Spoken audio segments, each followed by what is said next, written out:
أعوذ بالله من الشيطان الرجيم بسم الله الرحمن الرحيم وجعلنا بينهم وبين القرى التي باركنا فيها قرى ظاهرة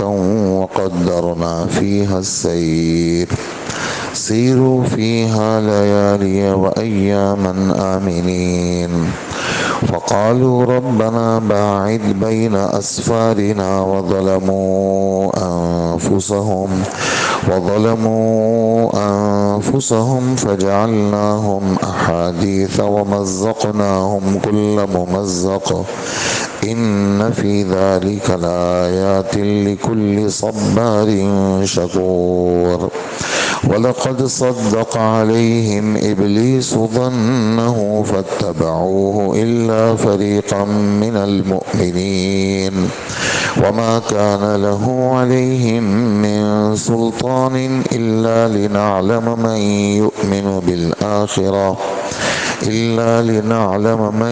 يؤمن بالآخرة ممن هو منها في شك وربك على كل شيء حفيظ صدق اللہ العظیم۔ سورہ سبا کی آیت نمبر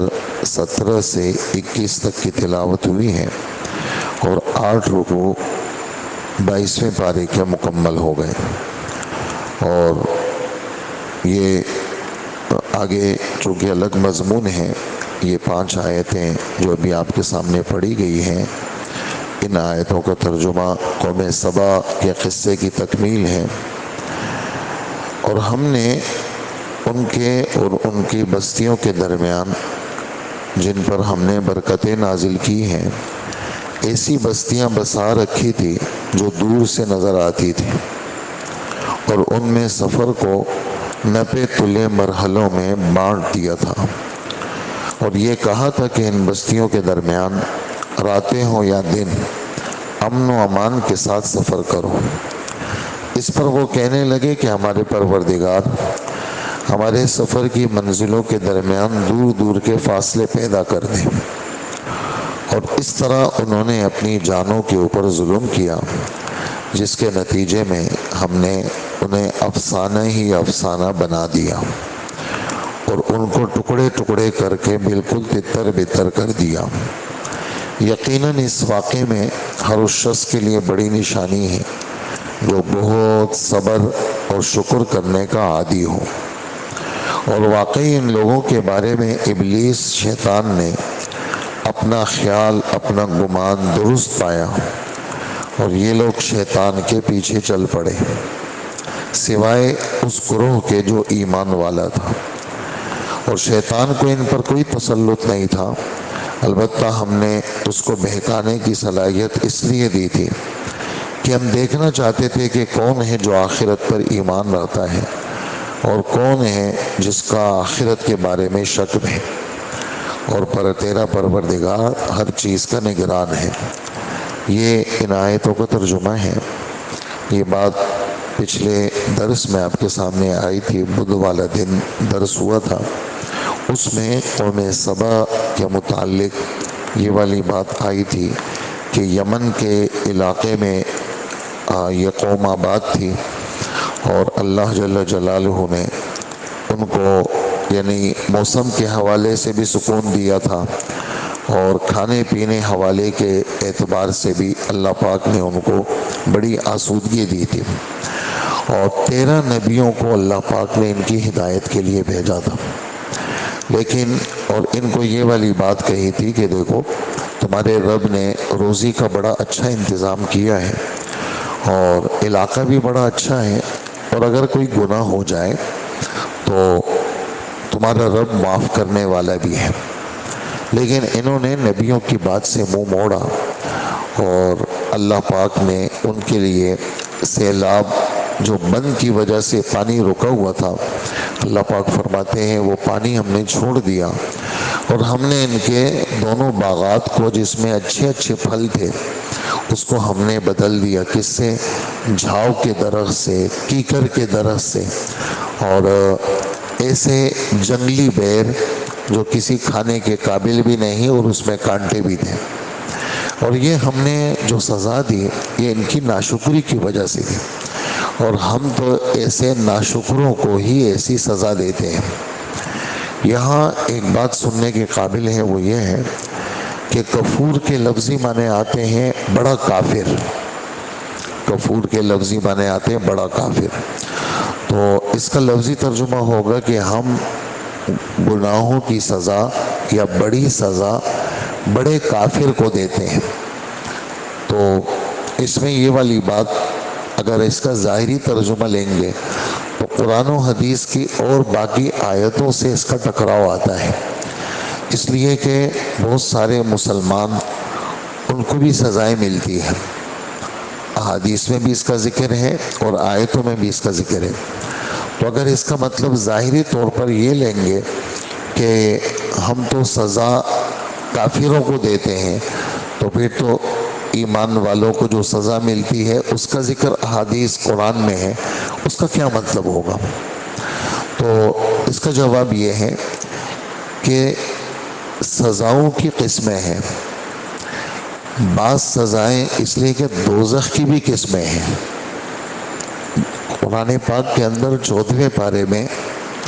دوزخ کے 7 طبقوں کا ذکر ہے۔ جیسے دنیا کے اندر ہم دنیا میں دیکھتے ہیں بہت سارے لوگ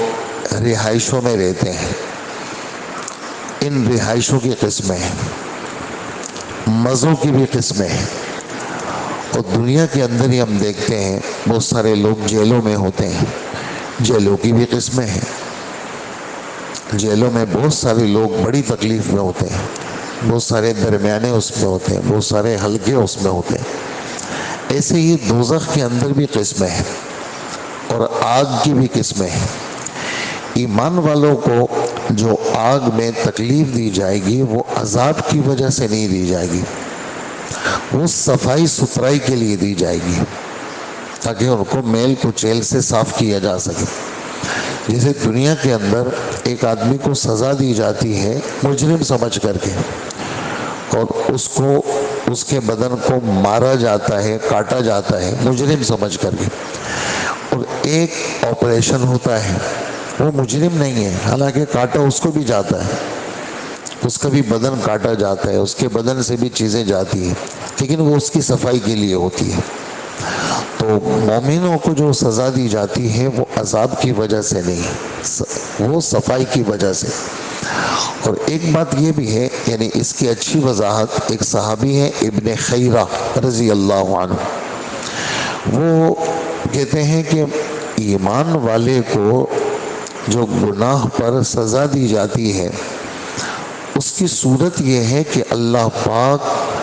اس کی عبادت سے بشاشت کو ختم کر دیتے ہیں۔ عبادت میں جو دل لگنا چاہیے اور عبادت کے اندر جو دل جمی ہونی چاہیے، گناہ کی تاثیر یہ ہے کہ اللہ پاک اس کے عبادت سے اس کی بشاشت ختم کر دیتے ہیں اور اس کو سست کر دیتے ہیں۔ اچھا، گناہ کی تاثیر ایمان والے کے لیے یہ صحابی فرماتے ہیں بڑی عجیب، کہ لذت کے سارے اسباب ہوں گے، لیکن اس لذت کے اسباب کے اندر اللہ پاک اس سے مزہ چھین لیں گے۔ چیزیں ہوں گی لیکن اللہ پاک اس میں لذت ختم کر دیں گے۔ ایک عام آدمی کو جو گناہگار نہیں ہوگا اس کو تو ملے گی اس میں لذت، وہ جو گناہگار ہوگا اس کو اسباب لذت میں اللہ پاک کیا کر دیں گے؟ بے قرار کر دیں گے۔ اس میں وہ لذت اور وہ مزہ نہیں ملے گا جو نیک آدمی کو ملتا ہے، کہ یہ مومن کی سزا ہے۔ مومن کو گناہ کی وجہ سے اس طرح کی سزا، اور اکثر گناہ اللہ پاک ایمان والے کے معاف کر دیتے ہیں، لیکن جن گناہوں پر ایمان والے کو پکڑتے ہیں اس کی صورت یہ ہوا کرتی ہے جو اس صحابی نے یہ بات فرمائی۔ آگے ہم نے قوم سبا کے لیے جو بستیوں کا، جیسے ہم دنیا میں دیکھتے ہیں کہ جی راستہ تو ہے، طویل راستہ ہے، لیکن ہر 15-20 منٹ میں پیٹرول پمپ آ گیا جی، اس میں مسجد بھی ہے، اس میں پانی بھی ہے، وضو کی جگہ بھی ہے، ہوٹل بھی ہے، پیٹرول بھی ہے، چیزیں اسباب راحت کی موجود ہوتی ہیں، ہر تھوڑی تھوڑی دیر میں آتی ہے جی۔ ہمارے اس موٹر وے پہ بھی کوئی پریشانی نہیں ہے۔ بعض دور دراز کے راستے ہوتے ہیں، لوگ نکلتے ہیں، سڑک ہی سڑک چلتی ہے، وہاں کھانے پینے کو کچھ نہیں ملتا۔ ہم نے قوم سبا کے لیے جو راستے بنائے تھے، ہر تھوڑے فاصلے پر لوگ سفر کرتے تھے۔ جیسے صبح نکلے جی 10 بجے ایسی بستی آ گئی، اگر پیاس لگی ہے، جانوروں کو چارے کی ضرورت ہے تو کیا ہے، بستی آ گئی جی، وہاں پر کھانا بھی ملے گا، جانوروں کو چارہ بھی ملے گا، لوگ بھی ملیں گے کہ بھی سواری گزر رہی، اور قریب قریب میں جیسے سڑک ہے تو بستی یہ نظر آ رہی ہے۔ اچھا، قریب قریب آبادیوں کی وجہ سے چوری بھی نہیں ہوتی تھی۔ لوگ بالکل ویرانہ ہو تو چوری کے اندیشے بھی ہوتے ہیں جی، بالکل جنگل ہے اور گاڑی روک دی کسی نے اور گاڑی لوٹ لی، قافلہ روک دیا، قافلہ لوٹ گیا، تو ایسا نہیں تھا۔ ہم نے کیا کیا تھا، بہت مناسب انداز سے قریب قریب میں فاصلے رکھے تھے، آرام کی جگہ رکھی تھی، اور ہم نے ان کے لیے فاصلے بڑے اچھے رکھے تھے، جس میں سواری بھی نہیں تھکتی تھی، سوار بھی نہیں تھکتا تھا۔ اور ہم نے یہ والی بات کہ بھائی ہم نے کیا اس لیے دن رات میں تمہیں تکلیف نہیں ہونی چاہیے، یہ راحت کے اسباب ہم نے ان کو دیے تھے۔ لیکن انہوں نے اپنی زبان سے کہا، جب نبیوں نے ان کو دعوت دی تو انہوں نے کہا ہمیں کوئی راحت کی ضرورت نہیں ہے، ہاں بس ہمیں تو ایسا سفر چاہیے جس میں پیاس بھی لگے، پانی کے لیے ترسیں، جہاں پر چوروں کا اندیشہ ہو، ہمارے ساتھ گارڈ موجود ہوں، ہتھیار لگے ہوئے ہوں، لوگ ہمارا پہرا دے رہے ہوں، ہمیں تو ایسا چاہیے۔ بہت سارے لوگ ہوتے ہیں نا، ان کو جو ہے نا پروٹوکول چاہیے ہوتا ہے، کام ہے ایسا چاہیے۔ بہت سارے لوگ پروٹوکول سے گھبراتے ہیں، بہت ساروں کو اچھا لگتا ہے، وہ کہتے ہیں بھائی دائیں بائیں لوگ پھریں، تو ہمیں تو ایسا چاہیے۔ اور اللہ پاک فرماتے ہیں اصل بات یہ تھی کہ انہوں نے نبیوں کی نافرمانی کی۔ ہم نے کیا کر دیا، حضرت نے ترجمہ کیا افسانہ بنا دیا، یعنی بس صرف ان کی باتیں رہ گئی۔ احادیث باتوں کو کہتے ہیں، لفظ حدیث اگر حضور کی طرف نسبت ہو تو حضور کی باتیں، اور ویسے ہی احادیث جو ہے نا ویسی باتوں کو بھی کہتے ہیں۔ ہم نے کیا بنا دیا، ان کو افسانہ بنا دیے جی، ہر گھر میں ان کا تذکرہ ہے، ان کی جو وہ تھا، وہ ساکھ تھی، ان کا جو روب تھا، وہ سب ختم کر دیا،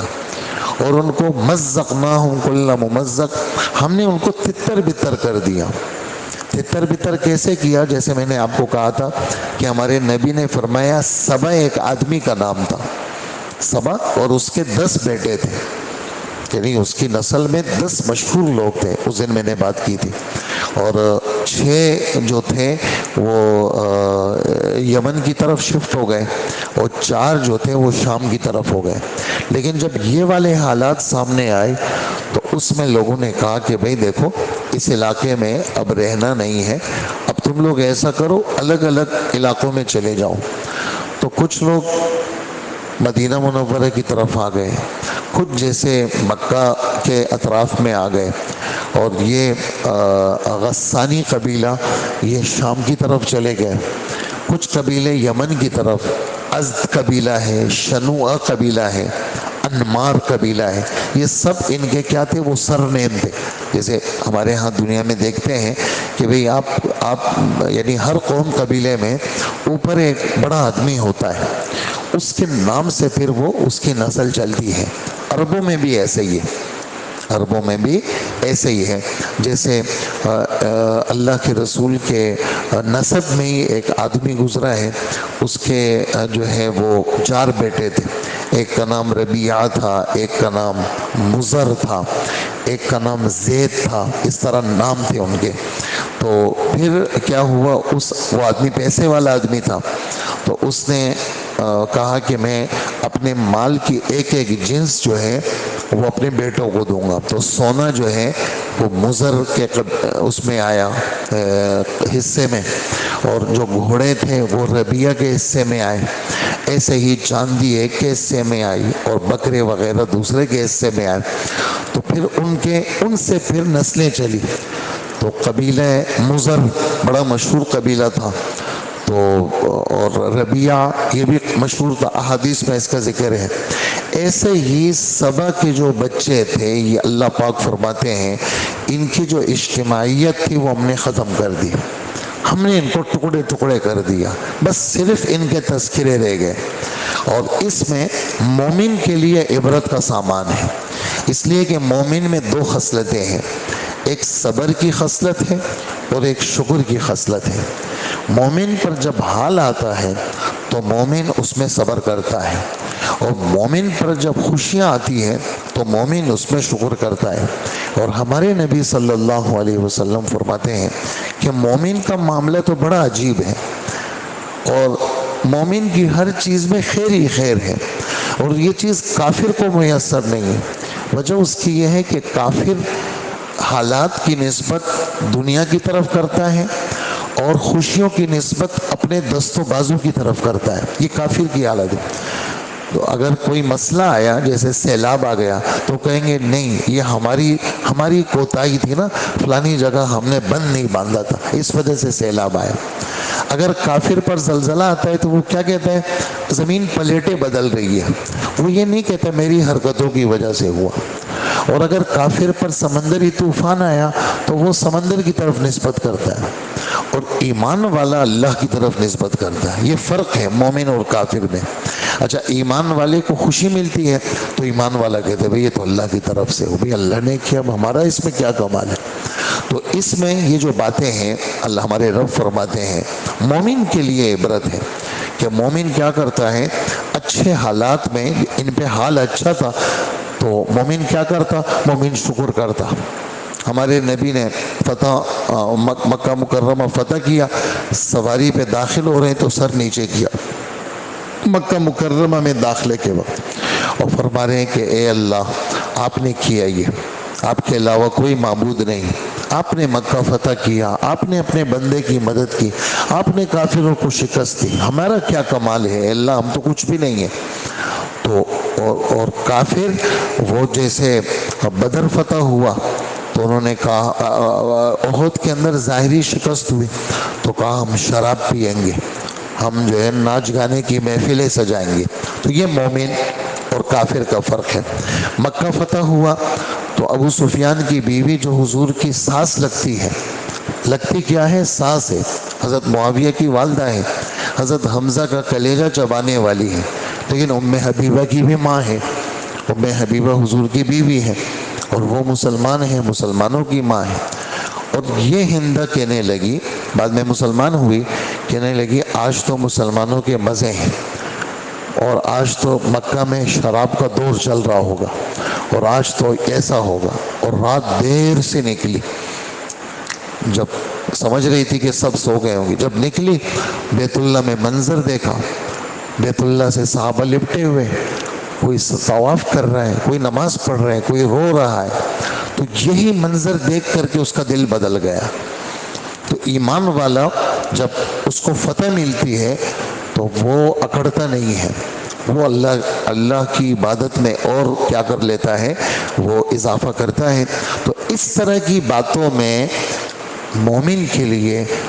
اس میں عبرت کا سامان ہے۔ اور آخری دو آیتیں بڑی عجیب ہیں۔ اللہ پاک فرماتے ہیں کہ شیطان نے قوم سبا کے بارے میں اپنے گمان کو سچا پایا۔ شیطان کا گمان کیا تھا؟ 8واں پارہ اور 14واں پارہ، اور مختلف پاروں میں 30ویں میں بھی ہے کہ شیطان نے یہ بات کہی تھی جب اس کو جنت سے نکالا کہ میں تیرے جتنے بھی بندے ہیں نا ان کو میں گمراہ کروں گا۔ تو اللہ پاک نے فرمایا تھا کہ میرے جو خاص بندے ہوں گے ان پہ تیرا روب نہیں چلے گا۔ تو اس پہ شیطان کا داؤ چل گیا۔ تو ہمارے رب فرماتے ہیں کہ شیطان کا جو خیال تھا کہ میں گمراہ کروں گا، ان کے بارے میں شیطان کا خیال درست ہو گیا۔ سن رہے ہیں آپ لوگ؟ یہ ہمیں سنا رہے ہیں ہمارے رب کہ دیکھو تم ایسے مت بننا کہ تمہارے بارے میں بھی شیطان کا خیال ٹھیک ہو جائے۔ تم نے تو مرتے دم تک شیطان کو شکست دینی ہے، اس کے خیالات کو سچ کر کے تم نے نہیں دکھانا۔ بلکہ تم نے تو اس کو ہر جگہ پہ کیا کرنا ہے، اعوذ باللہ من الشیطان الرجیم، اس کو تم نے لات مارنی ہے اور اس کو تم نے شکست دینا ہے۔ اور شیطان اس کی پیروی قوم سبا نے کی، تھوڑے سے ایمان والے وہ بچ گئے، جن کا یقین ٹھیک تھا، اللہ کی ذات پہ ان کا یقین ٹھیک تھا، وہ لوگ بچ گئے۔ اور آخری آیت کا خلاصہ یہ ہے کہ ہم دنیا میں حالات کیوں لاتے ہیں، بہت عجیب بات ہے یہ، ہم دنیا میں حالات کیوں لاتے ہیں؟ فرماتے ہیں کہ ہمیں تو سب کا پتہ ہے، ہم تو ہر ایک کو جڑ سے جانتے ہیں۔ اللہ پاک ابھی جو ہم نے پہلی رکعت میں پچھلی نماز میں ہم نے جو سورہ حجرات کی آیتیں پڑھی، اللہ جل جلالہ فرماتے ہیں کہ قل اتعلمون اللہ بدینکم، تم اپنی دینداری خدا کو سکھاتے ہو، تم اپنے آپ بتاتے ہو کہ جی ہم بڑے دیندار ہیں اللہ پاک کو، تو فرمایا خدا کو اپنی دینداری مت سکھاؤ، اللہ تم سب کو جانتے ہیں، اور تمہیں کیا جانتے ہیں، وہ تو آسمان اور زمین کو جانتے ہیں، اور وہ تو ہر چیز کو جانتے ہیں۔ تم اپنی بزرگی اللہ کو نہیں دکھا سکتے، تمہارے بزرگ ہونے کو اللہ جانتے ہیں۔ تو اللہ پاک اس آیت میں فرما رہے ہیں کہ یہ جو ہم کاروائیاں کرتے ہیں دنیا کے اندر، اس میں ہم لوگوں کو بتانا چاہتے ہیں، ہم تو سب کو جانتے ہیں، ہم ظاہر میں دیکھنا چاہتے ہیں کس کو مذہب میں شک ہے اور کس کو یقین ہے، کس کو مذہب آسمانی باتوں میں کس کو شک ہے، تو ایسے موقع پہ پھسل جاتا ہے وہ، اور آسمانی باتوں پہ کس کو یقین ہے، ایسے موقع پہ کیا رہتا ہے، وہ ثابت قدم رہتا ہے۔ اور تیرا رب ہر چیز کا نگران ہے، ہر ایک کو جانتے ہے تیرا رب، لہٰذا تو اپنے رب سے تو بچ ہی نہیں سکتا، اور تو اپنے رب سے بھاگ ہی نہیں سکتا۔ تو اس پر ہم اپنی اس رکوع کو ہم نے ختم کیا اور بات ختم کریں گے۔ اللہ پاک ہمیں عمل کی توفیق عطا فرمائے۔ آج ہمارا یعنی وہ آخری درس تھا، 2 ہفتے کی جو ہے وہ چھٹی ہوگی اور درس نہیں ہوگا، حج کا سفر ہے، آج روانگی ہے۔ آپ حضرات سے درخواست ہے کہ آپ بھی دعا کریں اور ہم بھی آپ کے لیے قدم قدم پہ دعا کریں گے، اللہ پاک ہر چیز آسان کرے اور آپ کے لیے بھی ہر چیز کو اللہ پاک آسان کرے۔ دعا کر لیتے ہیں۔ الحمدللہ رب العالمین، والصلاة والسلام على نبينا محمد وآله وأصحابه أجمعين۔ ربنا آتنا في الدنيا حسنة وفي الآخرة حسنة وقنا عذاب النار۔ اللهم أنت الصاحب في السفر والخليفة في الأهل، اللهم إنا نسألك في سفرنا هذا البر والتقوى ومن العمل ما ترضى، اللهم هون علينا سفرنا هذا واطم عنا بعده، اللهم إنا نعوذ بك من وعثاء السفر وكآبة المنقلب وسوء المنظر والحول بعد الكور، اللهم إنا نعوذ بك من وعثاء السفر وكآبة المنظر وسوء المنقلب في الأهل والمال والولد۔ اے اللہ ہمارے گناہوں کو معاف فرما، اللہ ہماری مغفرت فرما، آسانی کا معاملہ فرما، خیر کا معاملہ فرما، فضل کا معاملہ فرما، اللہ بخشش کا معاملہ فرما، عافیت کا معاملہ فرما، 100% عافیت ہر جگہ نصیب فرما، ہر لائن کی عافیت عطا فرما، ناگواری سے حفاظت فرما، برکت نصیب فرما، اللہ ظاہری باطنی سلامتی عطا فرما، اور قدم قدم پہ یا اللہ مدد فرما۔ اے اللہ جتنے حجاج کرام جا چکے ہیں، جا رہے ہیں، سب کے لیے آسانیاں فرما، اللہ ہر رکاوٹ سب کی ختم فرما، یہاں پر بھی عافیت فرما، اے اللہ وہاں پر بھی عافیت فرما، گھروں میں بھی عافیت فرما، عورتیں بچے بوڑھے سب کی حفاظت فرما، سارے بیماروں کو شفا عطا فرما، اور سارے مسلمانوں کی حفاظت فرما۔ اللہ ہمیں جتنی زندگی آپ نے دی ہے اللہ اس میں آپ ہماری ایسی حفاظت فرما جیسے آپ نیک بندوں کی حفاظت کرتے ہیں۔ اور اے اللہ جب آپ نے ہماری موت کا فیصلہ کیا ہے، اے اللہ ہماری جان کو رحم کا معاملہ فرما اور بخشش کا معاملہ فرما، ہم سب کی دعائیں قبول فرما۔ وصلی اللہ وسلم علی نبینا محمد وآلہ واصحابہ وامتہ اجمعین، آمین برحمتک یا ارحم الراحمین۔